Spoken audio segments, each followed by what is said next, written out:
There's a version of Pierce Brosnan the world agreed to love. The tuxedo. The jawline carved from granite. The voice that could make danger sound like an invitation. For a generation, he wasn't just an actor. He was James Bond. Effortless, unshaken. The man who walked into every room as if the room had been waiting for him. But here's the question no one asked while admiring the suit. What does it feel like to be the man inside it? Because behind cinema's most iconic spy lived a story that reads like two completely different lives. Pierce was born in 1953 in Drogheda, Ireland. Before he was old enough to understand the word abandonment, he was living it. His father left when he was a baby. His mother, desperate to build a better future, moved to London to train as a nurse. He was raised by grandparents, then relatives, passed from home to home. He wasn't abused, he wasn't starved, but he was unrooted. And there is a particular loneliness in being the child who feels like a temporary arrangement. As a teenager in London, he found attention the strangest way possible, breathing fire in a street performance. For the first time, people stopped and looked at him. The invisible boy had become visible. That feeling led him to acting school. That training led him to television fame in Remington Steele. And in 1986, it led to something extraordinary. He was officially offered the role of James Bond. Then it was taken away. A contract issue forced him to step aside, and the part went to someone else. Publicly, he smiled. Privately, it hurt. He had climbed to the door of the most famous franchise in film history, and it had been locked from the inside. But that wasn't the real heartbreak. In 1987, his wife, actress Cassandra Harris, was diagnosed with ovarian cancer. For 4 years, he put everything second: career, fame, ambition, and sat beside her through treatments and fear, and the slow recalibration of hope.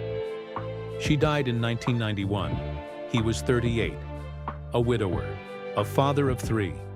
3 years later, in 1994, the phone rang again. Bond wanted him back. This time, nothing stood in the way.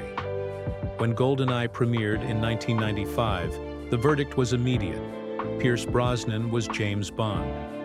The films grossed billions worldwide. The franchise was reborn. He became the global symbol of cool under pressure.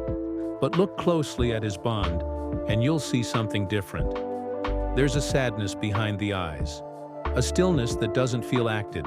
That's because it wasn't. Bond is a man defined by loss, by emotional distance, by loving carefully. Brosnan understood that not as performance, but as memory. Then, in 2004, it ended. He was told the franchise was moving in a different direction. The tuxedo was handed to someone else. Again, no bitterness. Just a quiet sentence later in interviews. I felt I had more to give, and life had more to take. In 2013, his daughter Charlotte, whom he had adopted and raised as his own, died from the same disease that took her mother: ovarian cancer. 2 graves. Same illness, same man left standing. Some people break under that weight. Pierce Brosnan built purpose from it. He became a major advocate for ovarian cancer awareness and environmental causes. He returned to painting, the quiet refuge he'd discovered as a child. He chose love again, marrying Keely Shea Smith, building a stable, grounded family life. The boy who once felt unchosen became a man who chose fiercely. His children, his wife, his causes, his art. So what does his life teach us? That invincibility is a myth. That grace under pressure is earned, not styled. That survival isn't about gadgets or scripts. It's about deciding, over and over again, to stay open after loss. James Bond always survives because the screenplay demands it. Pierce Brosnan survived because he refused to close his heart. And that's far more powerful than any tuxedo. If you want more stories that reveal the truth behind the spotlight, the strength behind the fame, subscribe to Celebrity. Vault now.